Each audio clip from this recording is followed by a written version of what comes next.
جو ہم لوگوں نے ذمہ داری لی تھی کہ انشاءاللہ ہم 50 کٹ راشن کی بانٹیں گے، اور آپ لوگوں نے بڑھ چڑھ کے حصہ لیا۔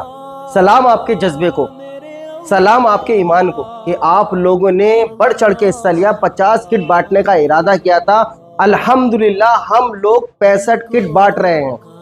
اللہ تعالیٰ سے میں دعا کرتا ہوں اللہ تعالیٰ آپ لوگوں کو ایسے ہی خیر کے کام میں، نیکی کام میں بڑھ چڑھ کے حصہ لینے کی توفیق عطا فرمائے، آمین یا رب۔ جیسے کہ آپ دیکھ رہے ہو یہ کٹ ہے، الحمدللہ اس میں رمضان کا پورا سامان رکھا گیا ہے۔ کچھ کٹ یہ ہے، یہ آٹے کے کٹے ہیں جیسا آپ دیکھ رہے ہیں۔ اللہ تعالیٰ سے میں دعا کرتا ہوں اللہ تعالیٰ ایسے ہی ہمیں غریبوں کی، مسکینوں کی، یتیموں کی مدد کرنے والا بنائے، آمین یا رب۔ ایسے ہی آپ ہر مہینے بڑھ چڑھ کے حصہ لیں، اللہ آپ کی پریشانی کو دور کر دے گا، اللہ آپ کو مصیبتوں سے بچائے گا۔ میں اللہ تعالیٰ سے دعا کرتا ہوں اللہ تعالیٰ ہمیں خیر کے کام میں اور نیکی کے کام میں بڑھ چڑھ کے حصہ لینے والا بنائے، آمین یا رب۔ السلام علیکم ورحمۃ اللہ۔